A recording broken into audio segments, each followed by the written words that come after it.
Something is happening across America right now the mainstream media doesn't want to talk about. Just days before Christmas, as families load up their cars and hit the highways, the pressure that's been crushing household budgets for years is finally lifting. Gas stations from coast to coast are posting numbers we haven't seen in 4 years. And it's not just fuel. Paychecks are growing, jobs are coming back, and for the first time in a long time, Americans are heading into the holidays with something that they almost forgot existed: breathing room. And Mr. Reagan just released an amazing video tribute to President Trump we're going to show you.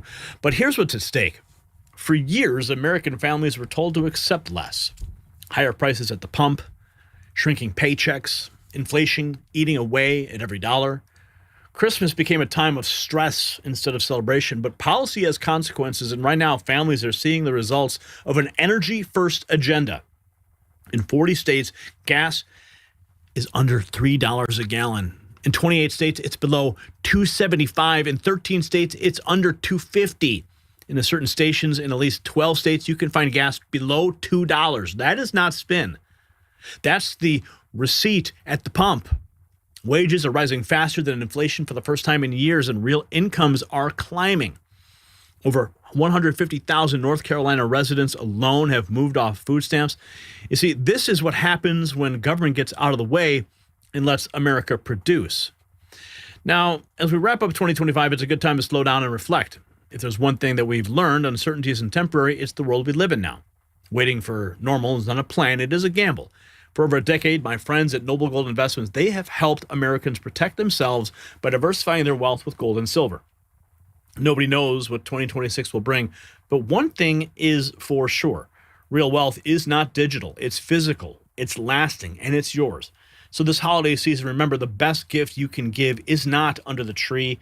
It's peace of mind. Visit nextnewsgold.com and get your free wealth protection kit today. That's nextnewsgold.com. Don't leave your future to chance. And here's where it gets better. The administration just confirmed that 2026 will bring the biggest tax refund season of all time. A major plan for home buyers is coming in the new year. Tipped workers, bartenders, servers, the people who work the hardest for the least recognition are saving over $5,000 a year under no tax on tips. One bartender in North Carolina said it's finally allowing her to invest in her home. You see, that's the American dream coming back to life, folks. Meanwhile, imports from China are at their lowest level since China entered the World Trade Organization. The tariffs didn't collapse the economy like they predicted. Growth is strong, trade deficits are shrinking, and the fear narratives have evaporated. Holiday travelers, right here, you can see the post. Caroline Leavitt posted this 6 hours ago. Holiday travelers to save over $500 million at gas prices, as gas prices drop to $2.79 a gallon. Trump energy prices driving gas prices to new 4-year holiday low. Just as holiday travel begins, giving Americans immediate financial relief. Whoopi Goldberg suggesting that a 1776 bonus to the military was a bribe by Trump to get their support. Yeah, sure. Let's see. Back me and what this bonuses to troops. He's giving them basically $1,700. Let's see if they get. What he's doing is he's thinking, if I make sure that the soldiers have what they need, they'll back me in what I want. Hi, military wife here. Let's just gloss over the part where Donald Trump is supposedly giving anybody illegal orders because a woman with no military experience who once voiced a cartoon hyena says so. To suggest that our servicemen and women would betray their country for any amount of money, much less $2,000, is disgusting and shows exactly what Whoopi Goldberg thinks of the United States military. The average enlisted service member makes $53,000 a year to go to difficult places and do hard jobs and often be separated from their families. And it is pathetic that a woman who makes $8 million a year sitting on her rear end spewing trash, who gets mad when food stamps get cut off for junk food and candy, would moan about these people getting a modest Christmas bonus and then suggest that they would be traitors who would betray their country. And why on God's green earth ABC News still lets this woman sit there opening her gob is absolutely beyond me. This bonuses to troops. He's giving them basically $1,700. Let's see if they get. Yeah. You guys want to see the Mr. Reagan video? I'll show it to you. I promise I will. Cincinnati, the price of gallon is $1 cheaper than this same time last year. Can you believe it? The whole dollar? Shoot up for everything. The price for a gallon of gas is $1 cheaper than this time last year. It's kind of hard to believe, especially around the holidays when we typically see prices shoot up for everything. Fox 19 Now's Bella Livingston joining us live with the new low prices at the pump. Bella, good morning. Good morning, Jordan and Dan. Yeah, this is perfect timing. It is perfect timing for everyone that is leaving and heading out to wherever their holiday destination is. And actually, the last time that the national gas price average was below $3 was 4 years ago. And as you said, this time last year, the prices were up about $1. So AAA says that right now the national average is about $2.86.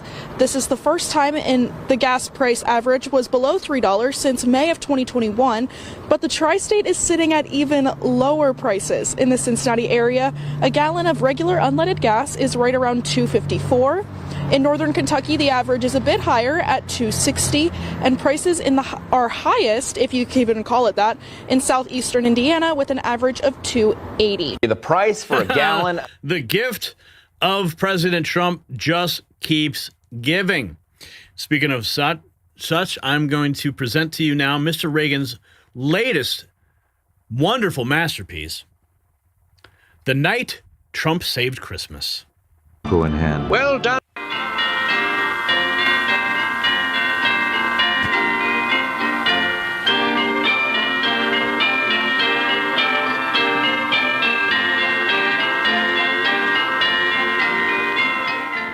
'Twas the night before Christmas, the snow deep and white. The reindeer were set for their long winter flight. The elves were all wrapping the last gifts with care. The scent of hot cocoa hung sweet in the air. Old Santa sat slumped in his chair by the fire, his nose red and runny, his fever grew higher. He sneezed and he sniffled, he coughed and he wheezed. Oh dear, Santa groaned. I'm as sick as can be. Outside of the workshop arose such a clatter, a chopper arriving. What could be the matter?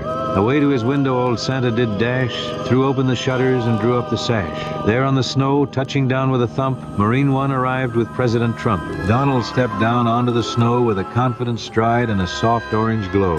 Hey, Santa! Trump called. You look tired, so tired. I'll be Santa this year. It's a job I admire. I've handled much bigger, believe me, it's true. The economy, China, I'll handle this too! Old Santa just blinked, then he started to grin. Hello, my old friend. Come in, come in. I've done this for centuries, year after year. A night off sounds nice. It's so cozy in here. Trump strutted inside to the workshop with flair. The elves all stopped working to ogle and stare. These elves, Donald said, they're incredible folks. The best in the business. They're really no joke. We're going to have Christmas like never before. The biggest, the best. That's what we're here for. He loaded the sleigh with his own special touch. More gifts. We need more. This isn't enough. The bag overflowed, stacked right to the top, all made by the elves in Santa's workshop. Then onto the sleigh he climbed up with great pride, Melania's cookies tucked right by his side. He cracked the gold whip, the reindeer took flight. Now Dasher, now Prancer. Let's do this thing right. On Comet, on Cupid, on Donder and Blitzen, we'll make history tonight, and poems will be written. The reindeer responded with thunder and spark, and off through the sky they blazed into the dark. For the daughters, a doll with a pretty pink dress. For the sons, a race car, shiny red, the best. 'Cause boys will be boys and girls will be girls. It's just common sense. It's the real world. To Democrats' houses he came without spite, even though they'd complain and they'd fuss and they'd fight. He's a fascist! He left them face masks and 95 so that they'd feel safe when driving inside. Their cars all alone with windows rolled tight, they're still double masking at such a sad sight. Greta Thunberg bobbleheads too, a little voice box that screams, "How dare you?" In one quiet house, Trump knelt by the tree. When a little boy woke, he'd got up to pee. Santa? He asked and slowly walked near. But Santa looked different, more orange, less beard. Not Santa, Trump said with a wink and a grin. but just as good looking and way, way more thin. The boy rubbed his eyes. Are you President Trump? Trump just smiled and gave the kid a fist bump, then held out a flag, red, white, and blue. Merry Christmas, young man. This is for you. Before heading north, Trump cinched up his coat, one last present to give to the cartel boats. No missiles tonight, it was Christmas, you see. Instead, he dropped something more natural. The reindeer let loose with a thunderous sound, and magical droppings swiftly rained down. Reindeer that fly have a special-made pool. It sparkles, explodes, and it's quite deadly, too. Boom went the speedboats. Blam went the drugs. Out into the sea flew the criminal thugs. But Trump wasn't done. He swung around back. I'll finish them off with a quick double tap. Another pass over, more presents from Deere, and the cartel's whole shipment had just disappeared. That's how we do Christmas. Trump shouted with glee. Merry Christmas, you scumbags. This gift was from me. Trump finally turned north as dawn filled the sky. The reindeer were tired, and so was the guy. Old Santa was waiting with cocoa in hand. Well done, Donald Trump. That was all just so grand. It was nothing. Believe me, I do this all day. I love delivering toys in your sleigh. The people are happy, the presents delivered, the drug boats are sunk, and justice delivered. He handed the reins back to Jolly St. Nick. Call me again whenever you're sick. You saved Christmas this year. God bless you, my friend. Trump nodded and turned. The trip had to end. Marine One lifted off into the sky, and Santa waved back with a tear in his eye. Trump leaned out the window that cold Christmas day, real loud so Santa could hear him say, To the soldiers abroad and the farmers at home, to the builders, the truckers, wherever they roam, to the cops and the nurses, the teachers, the vets, to the kids in pajamas and the family pets, and even the haters, the losers, the fakes, and even Pelosi, that treacherous snake. Santa heard him exclaim as he flew out of sight. Merry Christmas to all, and to all a good night. But then Santa heard one more thing at the end. Let's make America great again.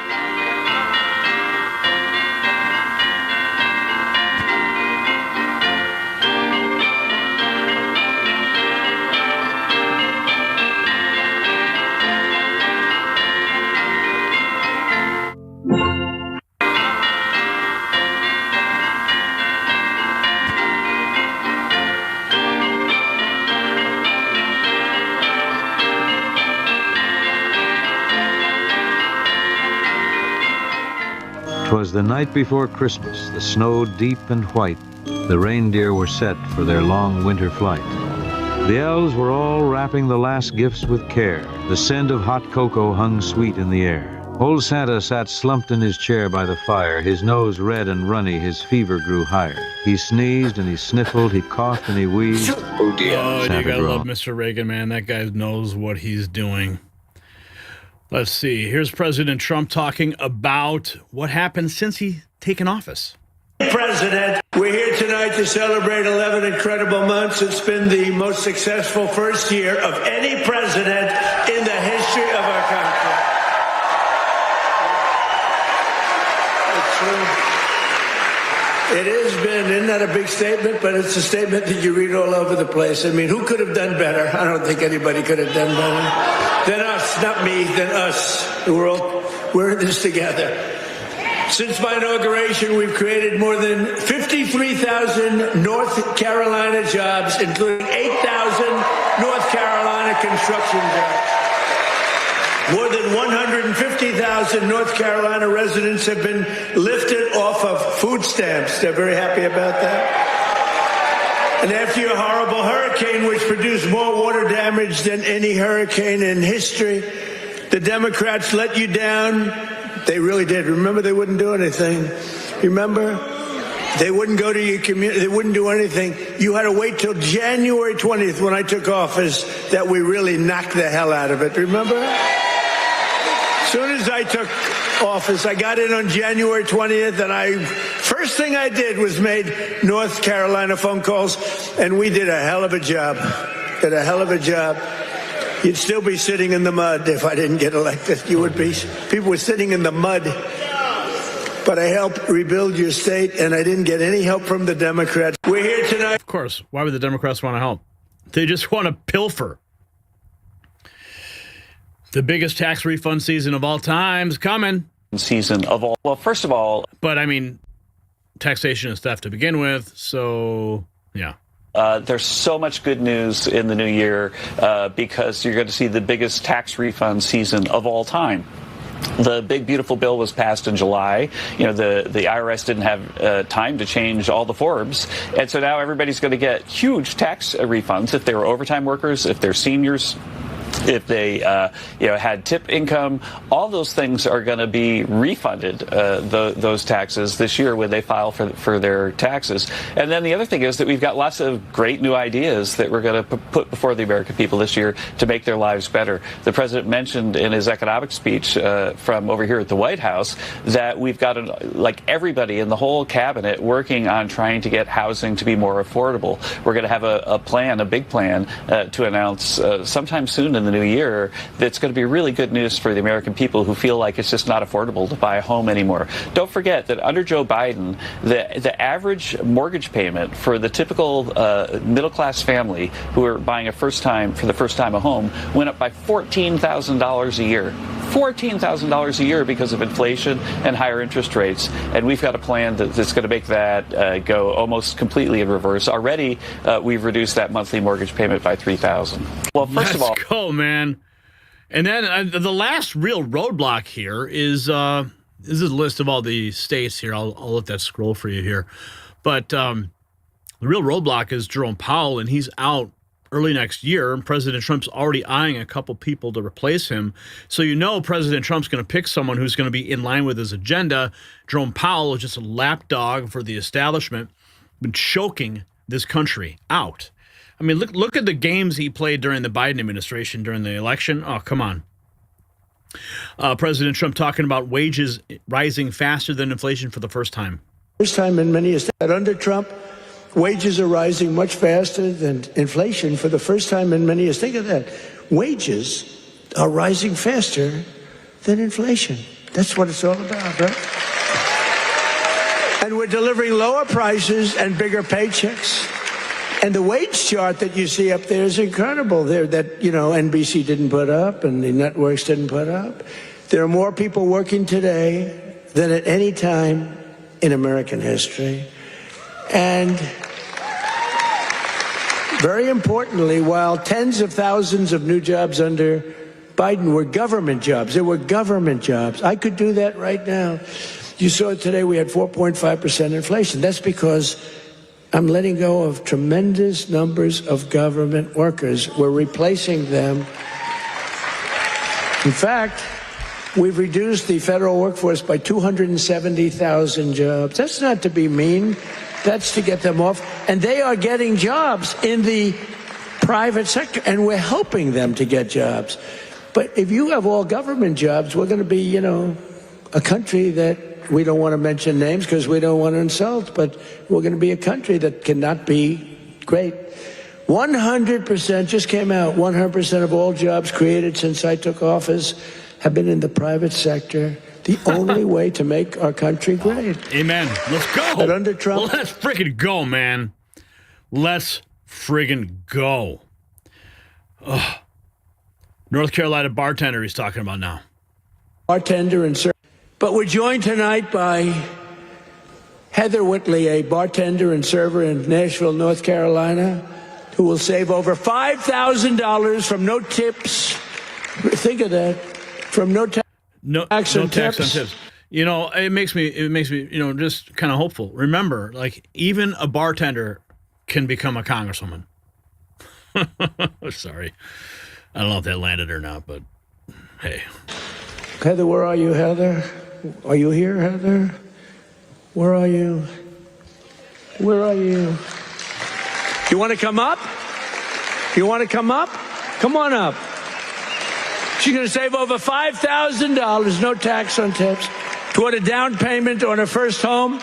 So, Heather, congratulations. Look how amazing she is, right? Come on up. I don't know how you're going to get up that stair. Are you okay? Look at her. She has no problem. Somebody else would not be able to make it. Thank you, darling. Nice to see you. Want to say something? Go ahead. Well, it's been a tremendous help. It's now allowed me to invest in my first home. And that is the American dream for all of us. I don't have much to say, so sir. Good. Thank you so much. You said it perfectly. Thank you, darling. Thank you. But we're joined tonight. You see how emotional she was? That's real. Did anyone ever go up and thank Joe Biden for doing anything? Except not eating all the frickin' ice cream? Yeah. No. Here's more on the incomes. Where, well, already what we've seen is after 4 years under the Biden administration, where real incomes went down by $3,000 for the typical family, they've gone up by $1,300 this year. Now, it doesn't mean that Biden really dug a big hole. Doesn't mean that we've fixed all the problems that Joe Biden created, but we're making great progress. And one of the things that I think I really liked most about the president's speeches this week, but I'm biased, I'm an economist, is he put up a lot of charts to show people why they should truly believe that we're going to make lots of progress on affordability. So, for example, he put up a chart that showed all the electric power generation plants that we've approved that'll be in place over the next year or two, and he had a big map of the United States and showed I think it was 1,600 new power plants, which is that's how you get electricity prices down, right? So you don't just talk about it, but you deliver. And in the end, what's going to happen is people are going to see lower prices. They're going to see higher real incomes, just like they did last time. And that's when these numbers are going to turn around. But right now, there's still a lot of recovery from the harm that Biden caused that we have to see in the survey. Well, already we're still digging what we've seen is we're still digging out of it. President Trump's digging out of it fast, though. That's the remarkable thing. Here he is talking about the success of the tariffs. Remember that, this is going to destroy the country. Oh, my goodness, fear, fear, fear. Quite the opposite. Coffee, for example. I think that most of the tariffs that we've passed this year have proven their mettle. We've got still high growth, which people said we couldn't if we had tariffs. We have reduction in the deficit, reduction in the trade deficit. Imports from China are the lowest they've been since China entered the WTO. So there's a lot of success to crow about in the tariff space. But there are also things that we're hearing when we talk to people like trading partners and companies that trade a lot in the U.S. There are also things that maybe could be adjusted. You saw that we decided to exempt coffee, for example, because we don't make a lot of coffee in the U.S. And coffee prices are up.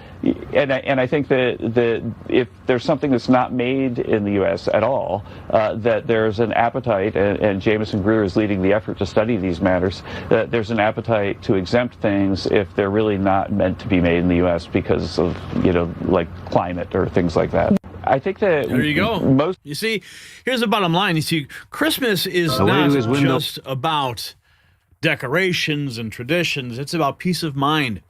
It's about gathering without fear, giving without panic, and traveling without punishment. For the first time in years, policy is making the holidays easier instead of harder. Gas is down, paychecks are up, families are breathing again. While the critics rage and try to rewrite reality, Americans are seeing the truth right at the pump, in their wallets, and around the Christmas tree. So the story matters because it proves that elections have consequences you can actually measure. Not in polling data or talking points, but in the price you pay to fill your tank and drive your family to Christmas dinner. 4 years ago, Americans were getting crushed. Gas was spiking, wages stagnant. Every trip to the store felt like a gut punch. Now the numbers have flipped. 40 states under $3, wages beating inflation, jobs created in the private sector, not government make work programs. This is the Trump effect in action, and it's landing right when families need it most. The media won't celebrate it. The establishment won't acknowledge it. But you feel it every time you swipe your card at the pump. So here's my question. Is this the best Christmas economy you felt in years? Yes or no? Tell me in the comments, and grab some great gear at the Next News merch shop, linked in the description.